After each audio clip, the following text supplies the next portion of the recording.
Қазақ байығысы келсе де қатын алу керек та. Біз төртеу алсақ, басқа қазақтар екеуден ала бастайды. Қазір қазақтың қайсысын алсақ та бәрі тоқалдан туылғанбыз. Құдай сақтасын деп еш уақытта айтпаймын, мен махаббатты әйелдер көтере алмайды. Мен бір формуламен өмір сүремін, ол Құран. Мен үлкен әйелім любовница рөлін атқарып жүр. Әйел әлсірейді де, еркек әлсіремейді ғой.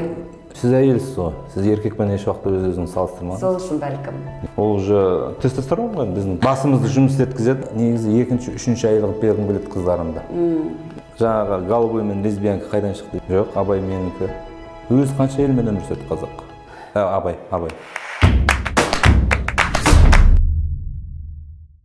Армысыздар ағайын.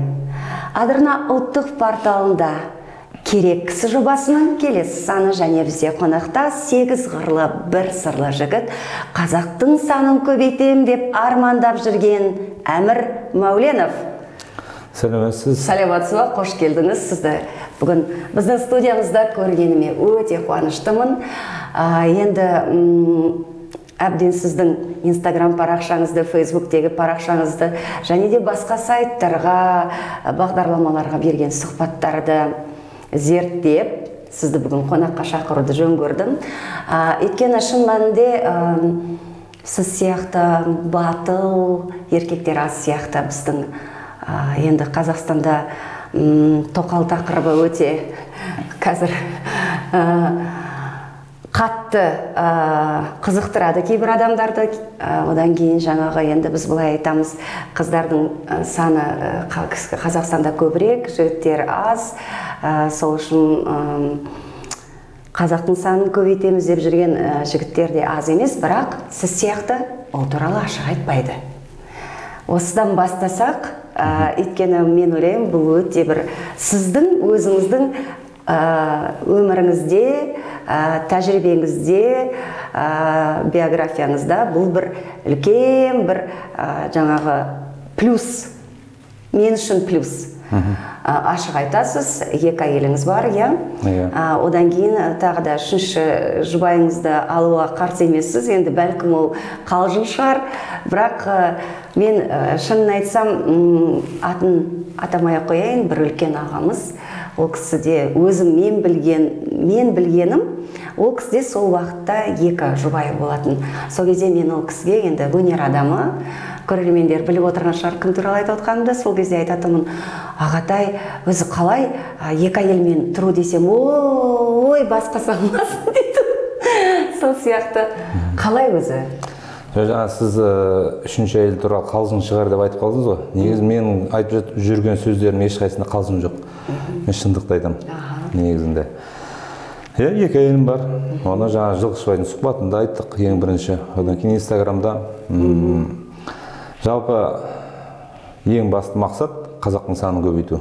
Ол жаңа мен қыздың саны артық, ұлдардың саны, еркектің саны аз деген ұстанымда емес. Жалпы қазақтың санын көбейту ең бірінші менің мақсатым, арманым. Ал одан кейін жаңағы ажырасуды азайту. Біздің елімізде болып жатқан зинақорлықты, ажырасуды, әке мен баланың бір-бірінен ажырауын ең басты нәрсе осы. Әке мен бала, қыз бен әке. Жалпы ол қызы әкеден асыр ажырап қалу деген ол үлкен катастрофа негізінде. Әйел заты ойлайды, жаңағы мен күшті тәрбиелеп қоямын деп. Мен түсінігімде олай емес. Толыққанды отбасында өспегеннен кейін бәрібір сол ертең 10 жылдан кейін немесе 20 жылдан кейін ол бәрібір шығады да. Сол үшін көп әйелдікті айтатын болсақ, біріншіден дінде бар, оны жеркенішті деп айтатын болсақ, одан бері келетін болсақ, қазақта бар. Мынау өткенде бір кісі айтады, біз кез келгеніміз тоқалдан туылғанымыз дейді да. Сол деген бірден бізден келді ойлаймыз ғой. Қалай тоқалды? Мен бәйбішеден туылғам деген сұрақ туындауы мүмкін. Бірақ сол біздің әкеміз, немесе атамыз, немесе нағашы жақтан әйтеуір біреуі тоқалдан туылды қазақ. Зерттеп келетін болсақ, демек кез келгеніміз қазақтың қайсысын алсақ та бәрі тоқалдан туылғанбыз. Нағашы жақтан болады, немесе өз жұртынан біреу, бәрі екінші, үшінші әйелден туылған қазақпыз біз. Енді оны жарты жолға келіп жоққа шығарып тастау енді мүлдем жаман нәрсе. Мен енді бұны өз-өзімді қорғанып айтып жатқан жоқпын. Қалай бар, солай айтып жатырмын да. Енді өзім әйел ретінде осы бағдарламаға сұхбатқа дайындалған кезде ойланып көрдім, қалай болады екен егер мен бір еркекті басқа бір әйелмен бөліссем, одан кейін тағы ол еркек тоқтамай тағы біреуін алам десе, енді сіз әлі жассыз, керемет формаңыз бәрі көрініп тұр, тепсе темір үзетін дейсіз, тағы төртінші де жұбайыңыз болып қалуы мүмкін. Өзім ойландым, сосын мен табиғатыма сәйкес келмейді екен. Сонда қалай сіздің жұбайларыңыз бір-біріне қызғанып, немесе тағы да бір мәселелер туындай ма? Ана әнші ағатайымыз айтқандай, Құдай сақтасын дегендей. Жоқ, Құдай сақтасын деп еш уақытта айтпаймын. Мен негізі үшінші, төртінші әйелді алу деген менің ешқандай бір нәпсі құмарлыққа, немесе осы қазіргі тұрып жатқан екі әйеліме көңілім толмағандықта емес. Бұл жай ғана қазаққа жол көрсету ретінде. Мен өзім екі әйел алып, елге үш немесе төрт әйел деп айта алмаймын ғой мен. Сол үшін мен төрт әйел алуға болады, солай өмір сүруге болады, мен өзім көрсеткім келеді да. Одан кейін барып біз төртеу алсақ, басқа қазақтар екеуден ала бастайды. Одан кейін анау былай айтады ғой, жаңағы қазақ байысы қатын алады дейді. Мен айтам, қазақ байығысы келсе де қатын алу керек та негізінде. Ол прям ақша келді деген сөз емес. Бізге еркек адамға, әсіресе жасың 40-қа келген кезде, 45-ке, 50-ге келген кезде екінші әйелдің керектігі туындайды негізінде. Табиғатпен алатын болсақ та, психологически алатын болсақ та, ол бізге негіз керек та. Әйел әлсірейді де, еркек әлсіремейді ғой.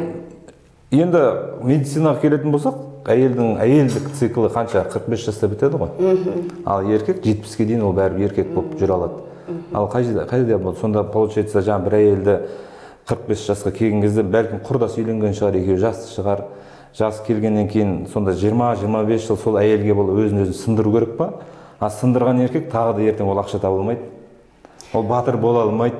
Ол көш бастай алмайды. Өз-өзін сындырып тастаған еркек, әйел үшін өзін сындырған. Ол уже тестостерон ғой біздің қанымызда. Басымызды жұмыс еткізетін, біздің бойымызда тестостерон. Әйел мұңаяды. Ой, жастайым бірге қосылып едім.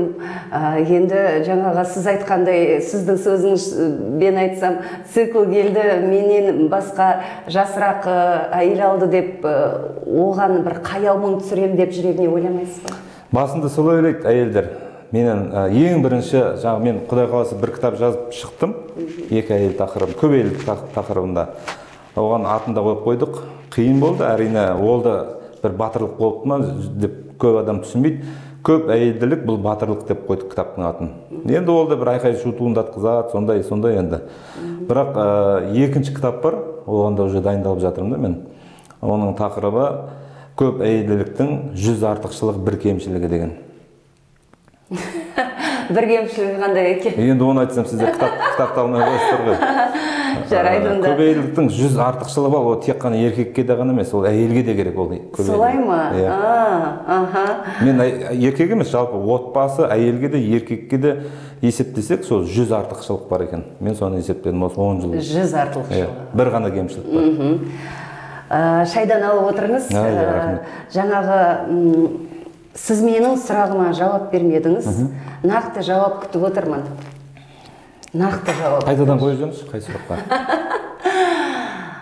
Мен жастайымнан қосылған жұбайым циклы басталды дедіңіз ба, не дедіңіз? Жоқ, әйелдік цикл да, әйелдік ұқтым, оны ұғып тұрмын.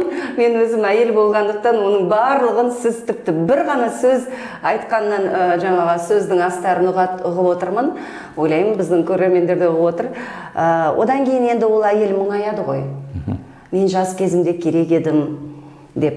Солай мұңайды ма бірінші жұбайыңыз? Жоқ, нақты айтыңызшы, жұбайыңыз мұңайды ма, мұңаймады ма? Мұңайды. Мұңайды, қалай болды? Ол жағдай қалай болды? Түсінбеді басында. Жақсы болады маған сен деген кезде, ренжіді, мұңайды, келе-келе, жаңа 4 жыл, 5 жыл өмір сүрдік қой бірге. Содан кейін барып соның жақсы екенін, солай жақсы екенін түсінді да, мен үлкен әйелім. Осылай дұрыс екен. Бізде көп еркектер солай дұрыс екенін көрсете алмай ұтылып қалады. Тығып, жақсырып, мысалға мен кіші әйелімді сондай тапсырма бердім. Сен қабылдай ма, қабылдамай ма, апта сайын үлкен үйге барып, сен қызметін жасап тұрасың дедім. Білмеймін, қандай тамақ істейсің ба, жоқ әлде осылай ма. Ол жаңағы екі әйелдің арасындағы қарым-қатынасты жақындатқызды да. Ол бір, енді көріп отыр ғой күніге. Сөйтіп отырып келе балалы екінші әйелмен де ұлдар қыздар туыла бастады. Сол кезде түсінді, ол әйел мен үлкен әйел мені жақсы көреді ғой. Демек менен туылған баланы да жақсы көреді ол. Сөйтіп дәлелдеді. Сөйтіп екінші әйелдің туған қызын баласын мені жақсы көргенде жақсы көрді. Одан кейін көп жаңа пайдасын көре бастады екінші әйелдің. Ол қалай? Мысалға біз қонаққа кеттік. Мен ауырып қалдым мысалға. Ауырып қалған кезде мен бір әйелдің қасына шығып мазасын алып жатқан жоқпын. Көмекші бар. Тем более екінші әйелім медицина қызметкері болып келді. Прям сол мені де емдеді, мен үлкен әйелден туылған балдарымды емдеді. Мысалға да, сол сияқты сол артықшылықтарын жақсысын көргеннен кейін, ол жаңағы общий айтқанда. Ал енді қалай айтсақ болады, мынау жаңағы екі әйел мен еркектің арасында қарым-қатынас бар ғой, ол жаңағы төсек деп айтатын болсақ та. Ол жаңағы жалығу деген нәрсе жоқ бұл жерде біріншіден. Бізде енді табиғат жаратылыс өзі еркектерді солай жаратты ғой, негізі еркек атауын. Ол енді жануармен салыстырсаң ренжиді адамдар. Не саған адам деген жануар ма деп та. Бірақ бәріміз получается маленький питающий жаңағы сүтқоректілер деген сияқты. Бізде бір кәдімгі жануардың бір түріміз, бізге Алла Тағала жай ғана бір 2-3 артықшылықты берді, негізінде солай. Одан кейін сен жануармен неге теңестіресің деген кезде, жануарда біздің бір түріміз, оларда да иман бар, оларда да ақыл бар, оларда да мейірім бар. Адамдағы нәрсе, адамның жануардан айырмашылығы бір-ақ нәрсе, менің түсінігімде. Адам сөйлейді. Олар да сөйлейді бір-бірімен. Енді қандай артықшылығы бар? Енді сізге сұрақ қойсам. Мен ойлаймын, адам дегенді жануармен өз басын салыстыра алмаймын. Өйткені адам, оның жаңағы ақыл есі барлығы, ойлау қабілеті жануардан неғұрлым биік. Ол жаңағы жануардың аты жануар, адамның аты адам. Мен өзім оларды бір сатыға қоя алмаймын. Мүлдем. Енді қарашы, мысалы қазір соңғы кездері адамда жануардан артық қойын десең, жануардан бетер болып кетті ғой адамдар. Мысалға жануарда Алла Тағала қалай жаратты? Мысалға кәдімгі ұрғашысы мен еркегі туылды, туылғаннан кейін еркек баласын неден шығарып жерді, бәрі по закону келе жатыр. Бізде адамда ше сол ақылының арқасында ма? Жаңағы ұл мен ұл, қыз бен қыз, немесе транс, осы ақылдың арқасында осы нәрсеге барып жатыр ма сонда адамдар? Бұл енді зерттеуді қажет етеді. Одан кейін жаңағы ақылдың арқасында қаруды ойлап тапты. Ақылдың арқасында. Ақылдың арқасында неше түрлі жаңағы қазір әлемді билеп алам деген. Осының бәрі ақылдың арқасында болады. Жануар Құранда қалай жазылды? Ол солай келе жатыр. Әмір мырза, енді әйел ретінде тағы да бір сұрақ қояйыншы. Негізі адамның жүрегі жалғыз ғой. Сонда ерекше бәрібірде ер азаматта болсын, әйелде болсын бір адамға деген ерекше сезім болады. Ерекше. Мен ойлаймын, махаббат деген, нағыз махаббат өмірде бір-ақ рет келеді деп ойлаймын. Өз басымнан кештім де сол махаббатты кешіп жатырмын да. Мен барлық әндерім де сол кісіге арналған. Мен енді ойланып көрдім. Әмір мырза 2 жұбайымен тұрады, 4 әйел алуға қарсы емес. Сонда махаббат қайда қалды? Қайсысын жақсы көресіз? Бірінші жұбайыңыз жақсы көресіз ба? Болу керек қой, енді бір адамды ерекше жақсы көреді, қалғандары бәлкім жаңағы орыстар айтады ғой, привычка деп. Ол тек қана бір жаңағы бірге тұрғаннан кейін бір-бірімен адамдар үйренісіп кетеді. Сол ғана, мен солай ойлаймын. Нағыз махаббат бір-ақ адамға болады. Сонда кімді сүйесіз? Бар ма жүрегіңізде нағыз махаббат, қай жұбайыңызға? Негізі нағыз махаббат деген нәрсе бірінші Алла Тағала болу керек. Махаббатты әйелдер көтере алмайды. Негізі мен. Жақсы көре алмайсыз. Жоқ, жақсы көру дедіңіз ғой, жақсы көру бар. Ал махаббат деген, махаббатты әйел көтере алмайды негізінде. Егер де махаббат болып сен бір әйелге өз-өзіңді арнап жерсең, ол еркектен дым қалмайды түбінде бәрібір. Ол туысқанынан ажырайды, ол достарынан ажырайды. Естіп жатсыздар ма, қыздар? құлақтарыңызға алыңыздарға. Егер де махаббатпен басын жоғалтатын болса, еркектен дымда қалмайды көп жағдайда. Сол үшін бірінші махаббат болса да Алла тағалаға болу керек. Одан кейін менің сенімімде, менің түсінігімде өзіңнен ол қызыңа болу керек та махаббат. Ал әйелге қорған, әйелге құрмет, әйелді жақсы көресің.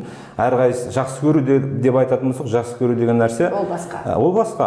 Ол әр әйелдің өзінің не тән қасиеті бар, қылығы бар. Соған қарай маған бірінен бір артық, бірінен бір кем деп айта алмаймын екі әйелімнің. Екеуі бірдей. Сонда шын сүймедіңіз ғой, шын махаббатты ешқашан басыңыздан кешірмедіңіз ғой. Бүгінгі күнге дейін. Шын сүйіп жаңағы. Мен екі әйелімді шын сүйемін. Екі әйелімді қатты жақсы көремін, қатты құрметтеймін. Ол неге жатпайды? Неге менің жүрегім екі әйелге, немесе үш әйелге жететін болса, мен оны неге бір әйелге байлап қоюым керек? Жоқ, түсініксіз де, мысалға, бәлкім ондай да, вот соны сізге махаббат деген нәрсені кім құйып берді миыңызға, мысалға да? Айтыңызшы маған, жалпы. Мен өнер адамымын, мен ойлаймын, жалғыз мен ойламаймын. Ол барлық классиктерде де жазылған, ол туралы талай ақын жырлаған. Махаббат деген ол бір-ақ адамға. Жоқ, ол махаббат деген бір-ақ адамға деп кім ойлап тапты оны? Ол бар, ол формула бар. Ол формуламен сіз келіспесеңіз болады, келіспейсіз. Жоқ, мен келіспеймін, сол формуланы кім ойлап тапты, соны тауып беріңізші маған. Ол формула бар. Мен бір формуламен өмір сүремін, ол Құран. Біздің қазақтың салт дәстүрі. Сол формула болды. Сонымен өмір сүресіз. 9-шы сыныпты тамамдағаннан кейін сіз экономика саласында оны аяқтадыңыз. Содан кейін мамандығыңыз бойынша қызмет атқардыңыз ба? Атқармадыңыз ба? Жоқ, мен экономикалық колледж, одан кейін университет бітірдім ғой мен. Қарағанды экономикалық университетін. Соны айтып отырмын. Банковский дело экономистпін мен. Сол мамандық бойынша ағам қолында бір жылдай жұмыс жасадым, бірақ ол ұнамады маған. Содан кейін жалпы техниканы қатты жақсы көремін. Хоббиіңіз туралы айтып кетсеңіз. Темір-терсектің қасында жүруім керек. Енді осы жерде де бір сіз жаңағы мен кәсіппен бастаймын да, бірақ аяқ жағы жаңағы көбейлікке алып келемін ғой мен. Мысалға, менің ата-бабам мен не үшін темірді жақсы көремін деген. Мен темірдің төңірегінде жүрсем, ақша келеді маған. Менің тіптім үйде ауырып қалсам, сол менің гаражыма немесе жаңағы самосвалдарымның темір терсегінің қасына барсам, мен айығып кетесіз. Сондай бір айығып кетемін, сауығып. Миым де қатты дем алады. Одан кейін табыс та жақсы келеді соның төңірегінде жүрсем. Сонымен зерттедік. Ары қарай тарихты зерттедік, үлкен кісілерден сөйлестік. Бізде Қазақстанда мынандай нәрсе бар. Мысалы, сіз өнер адамсыз, қайдан келді? Қанмен келді, бір атаңыз қанмен келді. Сол сияқты қазақтың қанында көп әйелдік жатыр да. Бізге мейлі Европамен салыстырады, бізді современностьпен салыстырады. Басқа елдер дамып жатыр, басқа елдер өсіп жатыр, бір әйел бір күйеу болып дейді ғой. Олардың қанында жоқ, біздің қанымызда бар да. Осы қандағы нәрсені былай балтамен шауып тастады Совет өкіметі. Мақсаты осы болды, қазақтың санын көбейту. Содан кейін еркектер жаңа толыққанды болмай қалды да. Жаңағы хобби деп айтқаннан басталып тұр ғой. Менің қанымда бар екен. Темір терсекпен менің аталарым үлкен ұсталар болған, бүкіл Өзбекстанға, Қазақстанға танылған, соның темір ұсталары болған екен. Соның тарапында мен бір темірдің төңірегінде жүрсем, маған өз ақша келеді да, сол жақсы келеді. Жаңа көрермендерге айтып кеттім, 8 қырлы бір сырлы деп шынын айтсам бұл тегін сөз емес. Осы киноиндустрия саласында да біраз эксперименттер жасап жүрсіз. Сол туралы айтсаңыз. Кино түсіру деген жалпы бала кезден сондай бір ойда бар тұғын. Бір ұнайды да маған, бір киноға деген қызығушылық бар еді негізінде. Бірақ біз жұмыс таңдадық. Көп жағдай қазір араласып жатырмын өнер адамдарымен. Барлығы опыт жинаған, тәжірибе жинаған, ақшаға түскенін получается солай. Басында тегін, кейін ақшаға түседі. Көп ақша берсе, өзінің ұнамайтынды рөліне түседі. Көп ақша берсе. Дұрыс айтасыз. Ұнамаса да түседі. Ал енді менде ондай тәуелділік жоқ та. Мен ұнаған нәрсені жасаймын. Мен өйткені жаңа финансовый жағдайымды турладым осы 40 жасыма дейін. Сол үшін бала кезден ойымда болған сондай бір жаңағы фильмдер бар еді. Бірақ оны әлі жүзеге асырған жоқпын. Оған дайындық ретінде осы бір-екі режиссерлер, сценаристер, өнер адамдар келді. Сіздің осындай арманыңыз бар, Инстаграмнан көріп айтып отыр ғой. Қолдайсыз ба деді, былай қарап көрдім, ұнады, қолдадым, как продюсер ретінде, және актер болып өзім тәжірибе жинау үшін түстім сол фильмдерге. Шым фильмнің ерекшелігі? Шын фильмі енді барынша сол қарапайымдылықпен бір шынайылыққа алып келуге тырыстық.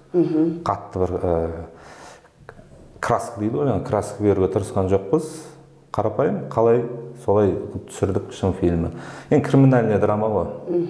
Сол.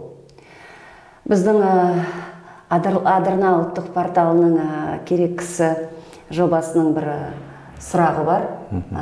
Өзіңізді сіз осы әлемде, дүниеде, Қазақстанда, өзіңізді отбасыңызда, немесе достарыңыздың ортасында қалай болғанда да енді адам ретінде керек кісі деп санайсыз ба өзіңізді?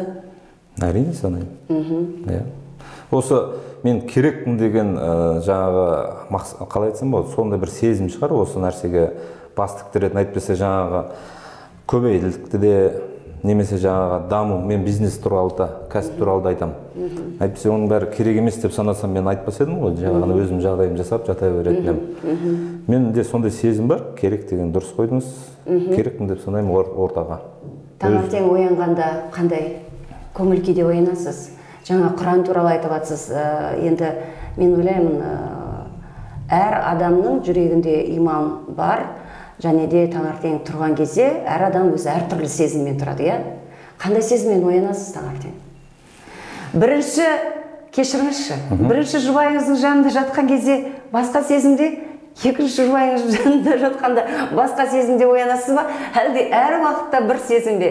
Одан кейін жаңағы, енді өзіңіз де айтып кеттіңіз ғой, жаңағы цикл, анау, мынау деп. Енді бәлкім қазір біздің бұл кісінің екі жұбайы қарамайтын шығар, бұл бағдарлама. Сол үшін айтайын, қай жерде, қай үйде оянған сізге көбірек ләззат береді? Фариза әпкеміз айтқан ғой, сенің от құшағында дүниені ұмытып талықсыдым деп. Қай үйде көбірек талықсисыз? Енді бұл сұрақтың да жауабы бар, енді ойлаймын. Бар ма? Бар. Мысалға, қазір сондай уақытта мен үлкен әйелім, менен 2 жас кіші, 37-де, любовница рөлін атқарып жүр.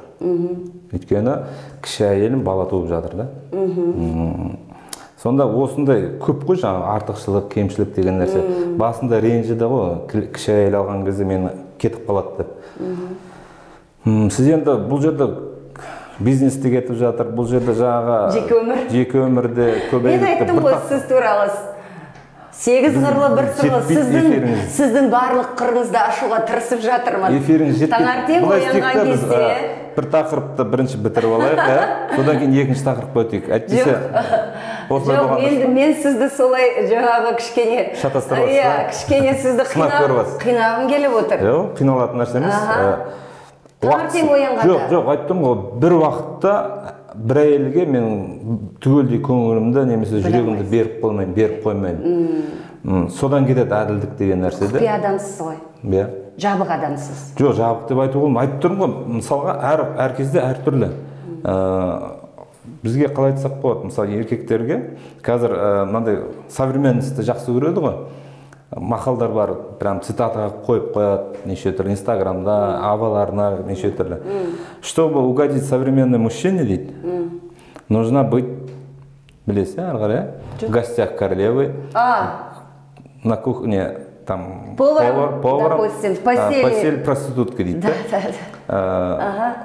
Успешный мужчина, не только мужчина, а вот успешный деген ол всегда даму үстінде, да, даму үстіндегі еркекке осы үш тағы да бір әйел керек, ол бізге қазаққа 4 жол, ол жаңағы Европаның орыстарын шығарғаны ғой, бізге 4-ші тағы әйел керек, бала туатын әйел керек. Бізге жаңағы 3 әйел айттым, 4-шісі бізге, не 4-ші емес, ол 1-ші ол бізге бала туатын әйел керек, қазаққа. 4 әйелдің өзінің рөлі бар да бұл жерде. Ол әйелдерге еркіндік береді. Наоборот, бұл жерде еркіндік бар. Өз табиғат жаратылыс бойынша әйелдердің бәрі бірдей емес қой. Еркіндік деген сөз қатты ұнап отыр. Сізге мен үшінші әйел болып баратын болсам, еркін болам ғой, иә, кетсем де, келсем де, ешқандай сізде қадағалау болмайды ғой? Жоқ, қадағалау болады. Болмайды ғой, түнде 5-те келсем де. Жоқ, ондай емес. Менің басымда, мысалы, мен 40 жастамын, әйелім жоқ дейге, мен сізге ғашық болып қалдым, үйлену керек, маған кім керек? Маған бала туатын әйел керек. Маған әке-шешемнің көңілінен шығатын әйел керек. Бізде қазақта бар, туысқанның көңілінен шықпасаң, сен әйел емессің, қазақ солаймыз ғой. Ал сіз олай бола алмайсыз ғой, мен әке-шешемнің көңілінен шығатын, оған уақыт бөле алмайсыз. Еркіндік деген сіз сүйген ісіңізбен айналыса аласыз. Бірақ қадағалау болады ол. Ол қазақ болғаннан кейін ол қатынның қызғанбаған қазақ емес қой бізде. Қадағалау деген, мен бір сериалға түсіп жатсам, мен түсіп жатырмын сағат 5. Одан кейін мен болдым, енді үйге кетіп бара жатырмын сағат 8. Солай ма? Ол қадағалау деген қалай? Жоқ, басы мен оны қалай қадағалайсыз? Жоқ, қинап алып келмеймін мен оны. Мен өмір сүргеннен кейін 1 жыл, 2 жыл, 3 жыл мысалға өзі түсінеді, қалай дұрыс екен. Ол уақытпен келеді мысалға. Бірден прям үйленгеннен кейін сен ананың бәрінен, бұрынғы өмірің бәрінен бас тарт деген нәрсе жоқ. Ол оған көбейіп келіспейді. Келіскен күнде де ұзаққа бармайды да. Ал бұл просто жаңағы бір уақыттар өмір сүреміз, жай айтып түсіндірем, жаймен, сіз мені қатты жақсы көресіз, құрметтей бастайсыз. Жай сөзбен айтып жеткізіп, қалай дұрыс екен, мен уақыт 3 жыл кете ме, 5 жыл кете ме? Мысалға, орамал тағудың өзі сол да, қарапайым. Мен үйлендім, давай ертең орамал тақ деп айтқан жоқпын. Ол уақыт келе орамалын тақты, уақыт келе Құдайды таныды, уақыт келе намазын оқыды да, мысалға. Сол сияқты сындыру жоқ та, бұл жерде еркіндік бар, уақыт бар. Ал егер жоқ, мен бұлай тұра алмайды екенмін деп кетіп қалса, кетемін десе? Енді ешкімді қинап өмір сүре алмайсыз. Сүре алмайсыз, жібересіз. Кетем деген адам кетеді. Сол кезде сіздің анау жаңағы толыққанды отбасында балалар өсу керек деген сияқты қағидаларыңыз барлығы быт-шыт шығады. Жоқ, бұл жерде мен барымды салам ғой, сол алып қалуға. Алып қалуға тырысасыз. Бірақ кез келген жақсы нәрсені істеу кезде сонда кемшіліктер болады, білесіз ғой, машина құрастыратын болсақ, бәрібір ол бір ошибка. Оны мен жасап өтем, менен кейінгі 30-50 жылдан кейінгі ұрпақтарда онда ошибкалар болмайды. Просто қазір бізге ауыр тиіп жатқан нәрсе ол жаңа жан-жақтың мнениесі ғана қазіргі көбейдік туралы. Жаңа өзіңіз айттыңыз кемшілік деп, осы жарайды жаңағы жақсы жақтары бар шығар бәлкім. Сонда нақты ең басты кемшілігі осы біздің бүгінгі керек кісі жобасын көріп отырған кейбір азаматтар сізден үлгі алғысы келеді ғой, жастар бар. Сіздің жаңағы айтқан біраз сөздеріңізді тыңдап, менде 2 жұбайым болса деген сияқты, осының ең үлкен кемшілігі қайсысы? Кемшіліктерде өзіңіз айттыңыз осы сөзді. Бар ма үлкен кемшілігі? Бар. Қандай? Орта дұр. Мысалға 10 еркекті алайық қазір экспериментке. 10 еркектің 8-інде 2-3 әйелден болатын болса, анау бір-ақ әйелмен өмір сүріп жатқан еркектерге өте обидно, және әйелдеріне де обидно болады. Өйткені көпшілігі 2-3 әйелмен өмір сүріп жатса, анау азшылыққа обидно. Бұл жерде кемшілік сол ғана, біз азбыз да 2-3 әйелмен өмір сүріп жатқан адамдар қазіргі заманда. Кемшілік. Сіз қазір есіңізді жоғалттық дейік мысалға. 0 память. Көзіңізді аштыңыз, сіз киімде жатсыз, бірақ бір орманда, айналаңыздағы адамдардың бәрі тыржаңалаш. Сондай сияқты сезімде жүрсіз? Просто неудобно болады сізге киіммен жүру. Сіз киімді шешіп тастайсыз, солардың қатарына кіресіз. Просто сол ғана, бұл азшылықтың кесірі ғана. Егерде көпшілік осылай өмір сүретін болса, ол әйел де дұрыс қабылдайды, еркек те бәрі дұрыс болып кетеді ол. Әмір мырза, әңгімеңіз сондай керемет, сондай жаңағы. Енді мен көп сіздің пікірлеріңізбен келісе алмаймын, шынын айтсам. Бірақ енді қазір біз пікірталасты жалғастыра беретін болсақ, онда таң атады. Сол үшін біздің уақытымыз шектеулі. Біздің керек кісі жобасының соңғы сұрағы бар. Ол бір керемет, мен ойлаймын, жаңа ойландыратын сұрақ. Сіз бір ғана адамның атын айтасыз. Сізге дүниеде осы жер бетінде ең керек кісі кім? Ең керек. Менің әкем. Әкеңіз. Сол әкем бірінші орында. Сол. Неге? Кішкене тереңірек. Әке болды. Ең ол ана дейді, бірақ мысалға ана қатты құрметті дейді. Мен үшін әке.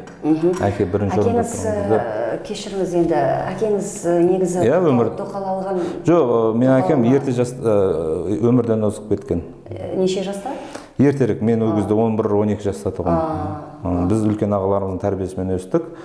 Бірақ мен ол тірі болса да, о дүниелік болса да, ең маңызды әке. Бір ақ адамды айтамын, болды. Ана көп қой енді, білесіз, айта беретін болсақ. Жаңа бір ауыз деген кезде мен ешкім маған ондай сұрақ қоймаған. Қазір ойланып қарасам, әке. Ол тірі болса да, өлі болса да, соның көңілі, соның баласы, соның рухы деген нәрсе осы маңызды мен үшін. Ер азамат үшін сонда негізі әкенің рөлі биік деп санайсыз ғой? Биік болу керек, ең бірінші орында тұру керек, ер азамат үшін. Өзіңіз қандай әкесіз? Балаларым неше ұл бала бар? Менің 10 ұл қызым бар ғой. Оның ішінде ұл бала? 6 ұлым бар. 6 ұл. Сол 6 ұлға қандай әкесіз? Кішкене бізге... Бізде мен өзім мына ұстанымды ұстанам, 5 жасқа дейін еркелету керек, 15-ке дейін құл қылып жұмса дейді, 15-тен кейін досыңдай сырлас дейді. Сол ұстанымды ұстанам.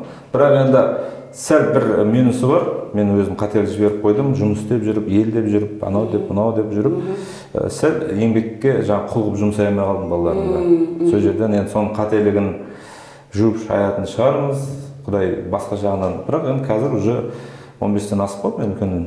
Сонымен дос болып, кәдімгі сырласып, көңіліңіз толады ғой? Толады, ұлдарыма. Жаңа енді өзіңіз айтып жатсыз ғой, қазір 15 жасында, 14 жасында мен енші беріп жүрмін үлкен ұлыма. Еншісін беріп жүрмін. Оны толығырақ. Бізде енші деген нәрсе бар, білесіз, маған ағам 28 жасында енші берді. Бір КАМАЗ, бір самосвал КАМАЗбен. Мен 6-7 жыл сол ағаға қызмет жасадым, сол еңбегім енші деген бар. Берді, енді өзің өз алдына. Менде жаңағы үйде болған жоқ, менде ештеңе болған жоқ. Бір КАМАЗ болды, ол жаңағы ескі 8 тонналық жаңағы самосвал КАМАЗ. Сонымен қалаға келдік. 11 жыл болды мен енші алғаныма. 11-12 жыл болды. Құдайға шүкір, біраз жетістікке жеттім. Енді менің ұлдарымның да солай жеткенін қалаймын. Оларға мен үй, машине, немесе бизнес-центрлер дайындап бергім келмейді. Егер де сөйтіп, маған обидно олар, менің әкем, маған үй, машинесін бәрін дайындап берсе, маған ол, білмеймін, бір қалай айтсам болады. Сол қандай өзіңізді сезінбейтін едіңіз, ер азамат ретінде? Сол үшін мен ұлыма 14 жасында енші беріп жүрдім. Маған берілген КАМАЗды, соған осы сенің еншің, маған 28 жаста берілді, саған 14 жаста беріп жүрдім. Енді өзің білесіңден, саған мүмкіншілік көп деп, басқа еш нәрсе бермеймін деп, еншісін беріп қойдым ұлымның, үлкен ұлымның. Қазір балаңыз не істеп жатыр ол КАМАЗбен? КАМАЗбен жаңағы жұмыс істейді ғой, КАМАЗ самосвал деген жаңағы водитель жалдайды. Білмеймін, өзі біледі, мен араласпаймын оған. Жаңа жұмысшылар, інішектер айтады, ұлыңыз қиналып жүрғанда ескі КАМАЗбен жаңа машина әпере салмайсыз ба дейді маған. Шамаңыз жетеді ғой. Жоқ, олай емес. Қиналсын деп ойлайсыз ғой, қиындық көрген бала жақсы болады ғой. Иә, солай болады. Сол үшін, қазір қатал әкемін, түсінбеуім мүмкін балаларда, олар маған ренжуі мүмкін қазірда. Бірақ уақыт келген кезде олар үлкен әке, ер азамат болған кезде олар сол кезде түсінеді мені. Қазір түсінбеуі мүмкін менің қаталдығымды. Өйткені оның себебі бар, менің үлкен ағам қатты мені солай қайрады. Солай қиындық болды, түсінбеді, қолдамады деп үлкен ағама жаңағы ренжідім. Бірақ жасым 35 келген кезде барып алғыс айтып отырамын қазір, көрген сайын, сіздің арқаңыздағы деп. Өйткені енші беріп жатқан кезде маған бір әңгімесі бар, соны фильмге түсірсем деген өзімнің ойым бар. Сен бұзықта болдың мен сәл сондай. Мына мінезіңмен сотталасың дейді маған. Сіз енші алып жатқан адамға бата беріп, мен айтамын, мен өсем, мен байым, мен жетістікке жетемін десем, жоқ, сен сотталасың дейді маған. Сен байымайсың да, сен жетістікке жете алмайсың да, сен сотталасың дейді. Қамшылап жатыр ғой. Мен өзі түсінген жоқпын, келіп шешеме келіп ренжимін, әпкелеріме келіп ренжимін, неге ағам өйстіп айтады деп, 10 жыл болмаса да бір 7-8 жыл ағама ренжіп жүрдім. Бірақ соның сотталасың деген сөзі мені шынымен де өмірде сотталайын деп тұрған жерден 2-3 жерден құтқарып қалды сол сөз. Мен түрмеге отыру немесе біреуден таяқ жеу тоқтатқан жоқ. Сол ағамның сонда ағам келеді де айттым ғой мен саған сотталасың деп айтпасын деп мен сол нәрселерді істетпей тоқтатты да. Сол сияқты басында қиын болуы мүмкін, бірақ қазақ солай тәрбиелеген ғой, негізінде қамшылаған ғой. 4 қызыңыз бар. Енді Құдай қаласа тағы да қазақтың санын көбейтем деп армандап жүрген жігітсіз. Құдайға шүкір, осы армандарыңыз орындала берсін.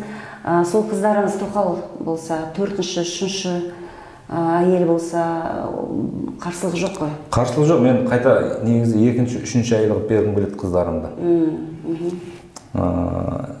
Білем ғой, бір әйел болған кезде, мен бүкіл туған туыстарымның, достарымның арасында 100 адам таниық деп айтайықшы, соның 99-ы просто терпетіп друг друга да. Менің қарындасым бар, менің әпкем бар, менің балдызым бар. Вот соның бәрі қиналып жатыр бір күйеумен да. Бір әйел болып. Сол сияқты қиналған. Бір күйеумен деп айтып қалдыңыз. Жаңағы бір күйеуге бір әйел болып деген ғой жаңағы.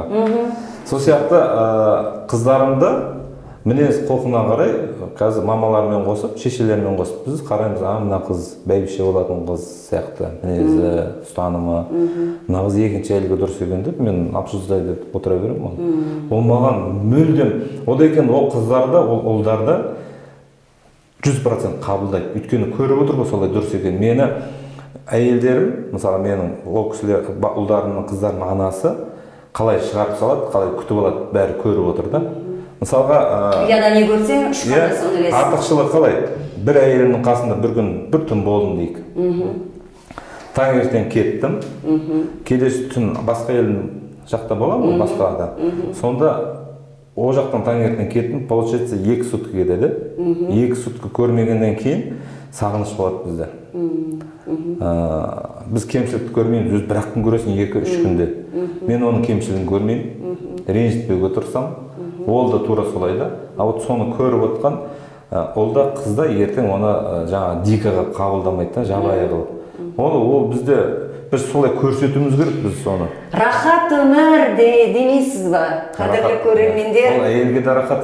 Әмір мырза айтып жатыр, рахат өмір деп жатыр. Ай, әттеген-ай, уақыт өтіп кетті. Әйтпесе осы Әмір мырзаны ертерек кездестірген. Жоқ, мен үшін, өзім үшін айтып жатырмын. Керемет жақсы әңгіме болып жатыр. Осы әлеуметтік желі деп айтып қалдыңыз ғой. Педофилия деген қазіргі уақытта өршіп тұрған тақырыптардың бірі. Осы тақырыптың аясында сіз өзіңіздің пікіріңізді жаздыңыз. Одан кейін жаңағы айтамыз ғой, дәл қазіргі уақытта қоғамда өте бір сәнді сөз пайда болды, кибербуллинг дейміз ба? Одан кейін сізге жаңа хейтерлар өздерінің пікірлерін жазды. Осы туралы айтсаңыз. Социальный ролик жасадық қой, бірақ бұл жерден бір хайп жасайын, бір нәрсе деген менде ой болған жоқ. Мақсат? Онда мақсат болған жоқ. Мақсат қандай еді? Мақсат жай ғана мен өзім ойымды жеткізу болды. Мысалға енді просто біз бұны қарапайым жеткізбек қатты қабылдады да, бұл жағдайда негізінде күніге айтып жатыр ғой діндер, мұсылмандар, діндер, сен шешінбе, ертең отта жанасын, сені Құдай жазалайды деп жатыр. Оның бәрін ешкім қабылдап, оған ешкім көңіл бөліп жатқан жоқ. Көңіл бөліп жатқан жоқ. Біз бұл жерде жай ғана қарапайым қылып түсіре салдық, сол қарапайым нәрсе жаңағы өтіп кетті да, қатты. Жақсы тарады. Жақсы тарады. Бұл жерде бір ренжитінім бұл жағдайда. Мысалға біз айтамыз, қазақпыз дейміз, біз құдайшылмыз дейміз, қай қазақ сұрасаң да Құдайды таныған қазақ қой. Сөйте отырады да бір-бірін қолдамайтын жаманда. Ал қызығы жаңағы ЛГБТ деген бәледе шықты қазір, мысалға. Сонда, получается, голубой мен лесбиянка бір-біріне қатысы жоқ адамдар ғой енді. Анау қыз бен қыз, анау бала мен бала деді, ұл-мен ұл. Сол екеуі бірігіп жатыр да. Ал бұл жерде құдайшылда, қазақ бізде көкірегін ұрғандар бірікпейді да. бірікпеу деген не жоқ, осы әлеуметтік жол ғой, қолдап, осының айтып жүрген, мен айтып жүрген көп әйелдік Құранда бар, қазақтың ата бабасы істеген шешінбеу керек деген нәрсе. Ол да құдайшылық және қазақтың қай ата бабасы шешініп жалаңаш жүрді? Ол шешінген қызында, қарындасында қазақ лағнеттеп қуып жіберді, немесе өз қолымен өлтірді. Жалаңаштанып шешінген. Ал современность дейді, бұл современность дейді. Современность болса, современный әлемде киінген адамдар жоқ па? Қызығамыз біз Дубайдың, Біріккен Араб Әмірлігінің байлығына қызығамыз, ал олардың өмір сүру салтына неге қызықпаймыз? Олар 2, 3, 4 әйелмен нормальный өмір сүріп жатыр ғой, және жабық жүр. Иә, бар, ол жерде де қылмыс бар, ол жерде де, бірақ аз да, өте аз. Сол үшін мен айтып жүрген құдайшылық және қазақшылық қана. Енді осыны қолдамай, бұл жерде жаңа обидно деп айтып кеттім, ренжитінім, жаңағы бірігіп алып, мыңдаған комментарий жазып жатыр да. Жазғанда да олар прям бір бет толтырып жазып жатыр ғой. Көрдім. Ал қазақтар, құдайшыл қазақтар отыр да, намиотта отыр деп. Енді, конечно, кім батыр болғысы келеді, кім айтады да, қазақта батыр жоқ, қолдамайсыңдар, дамытпайсыңдар дейді. Айтып жатыр ғой, ең бірінші неден, отаннан бастау керек. Жаңағы ЛГБТ-де, лесбиянкада, педофилдер барлығы сол толық емес отбасына шыққандар сол. Толыққанды әке шешесін, шеше әкесін құрметтеген, Құдайды таныған отбасынан жаңағы нәрсені бірде-бір шықпайды. Керемет, әртүрлі тақырыптарды көтеріп жатсыз. Киноиндустрия бар, өзіңіздің жеке кәсібіңіз бар, жаңағы ұстанымыңыз бар, көп әйел туралы, одан кейін кітап жазып жатсыз. Құдай-ау, былай қарасаңыз, спортпен де айналысуға уақыт тауып жатсыз. Мынандай біз сияқты шақырған жобаларға да келіп жатсыз. Оның барлығына уақыт керек, күш-жігер керек, енді бір ұстаным керек деген сияқты.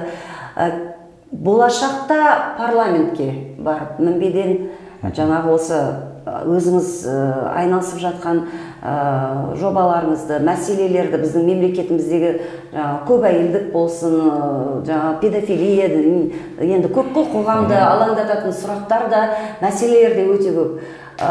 Сондай жоспар бар ма? Болашақта парламенттің мінбесінен сізді көре аламыз ба? Жоқ. Мен әкім болмаймын, мен депутат болмаймын. Неге? Мен мемлекеттік қызметкер болмаймын. Бола алмайсыз. Болмаймын емес, просто болмаймын. Неге? Мен еркін болғым келеді.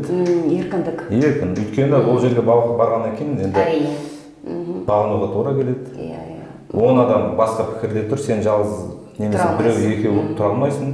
Сол үшін ол жерге барып менің мақсатым, мен уәде бере аламын. Мен әкім, депутат, мемлекеттік қызметкер, министр болмаймын мен.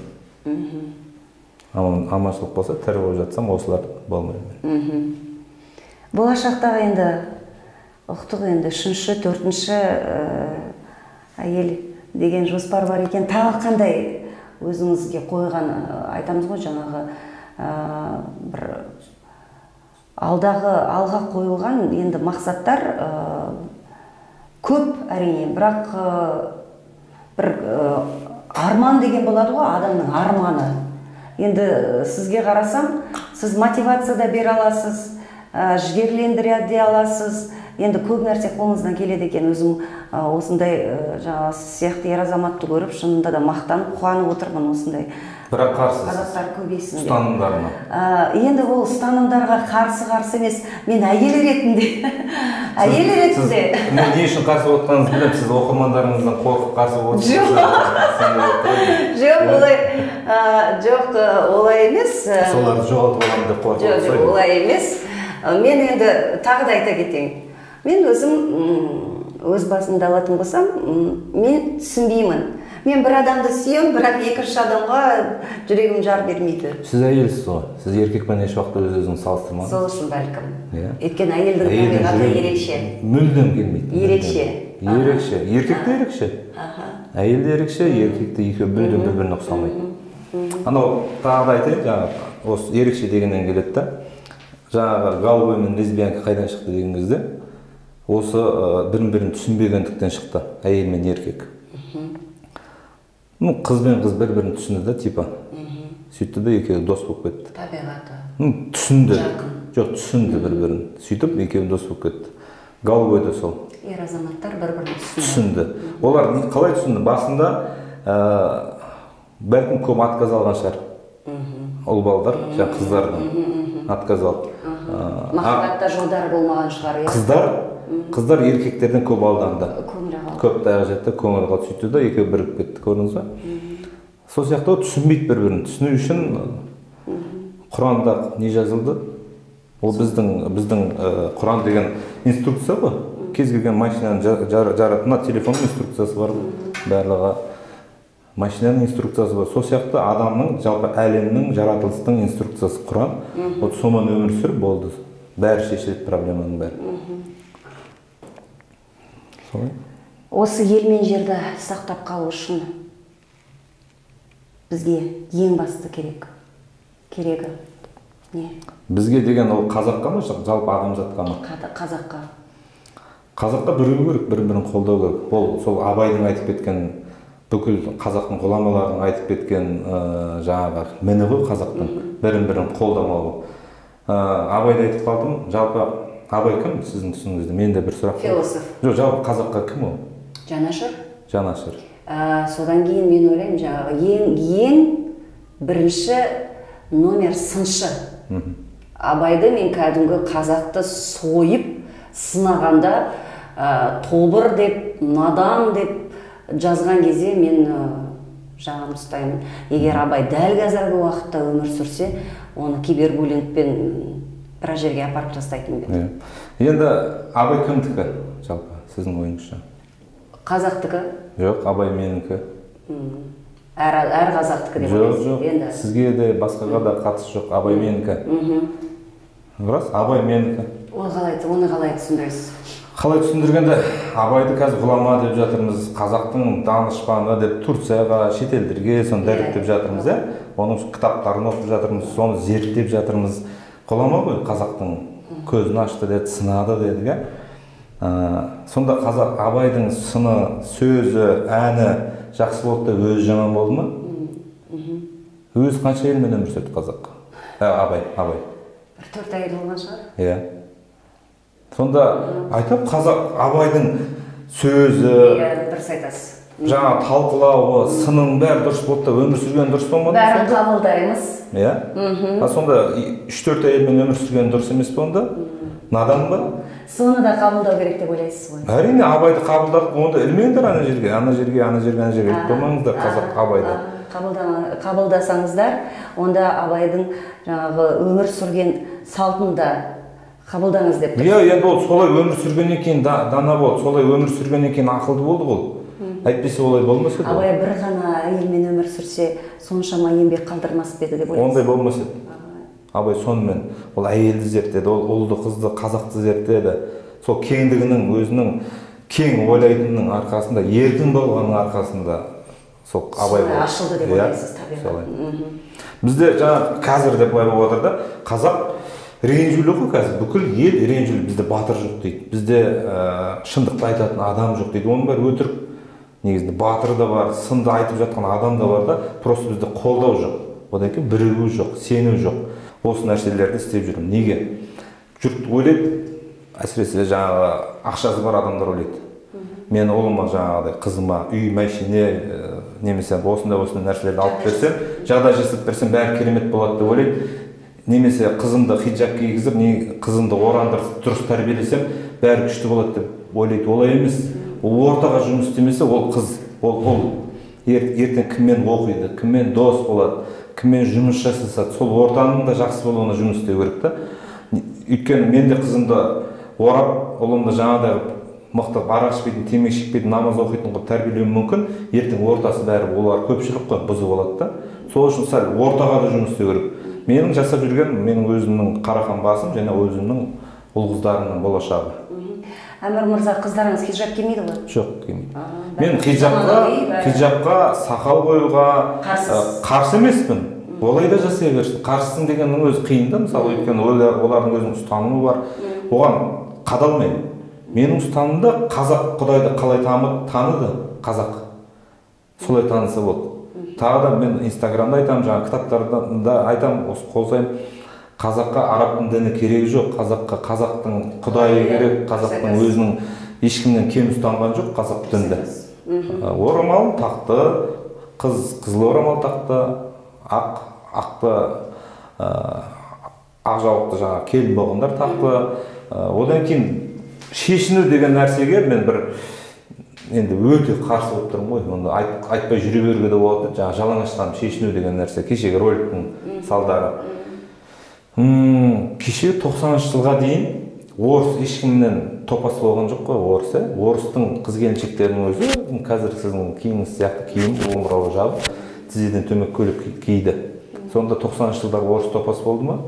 Жоқ, топас болған жоқ.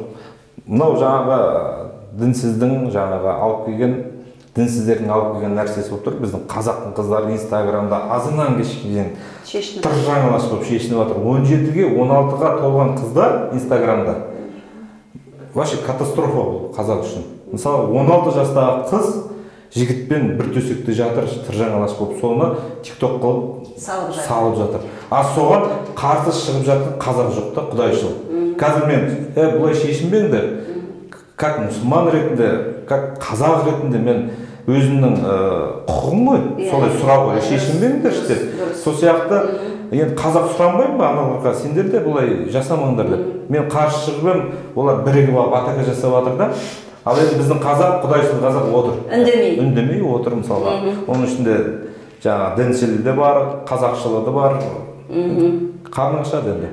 Бүгін Адырна ұлттық порталының керек кісі жобасының қадірлі қонағы болған Әмір Мәуленов мырза, көп рахмет сізге. Бүгін уақытыңызды бөліп келіп, керемет сұхбат болды деп ойлаймын. Енді сіздің пікірлеріңізбен біздің оқырман көрермен келісе ме, келіспей ме, таласасыздар ма, оның барлығын астындағы комментарийлерге жазыңыздар. Біздің керек кісі жобасына жазылыңыздар. Біз сіздермен қоштасамыз, саламатта болыңыздар.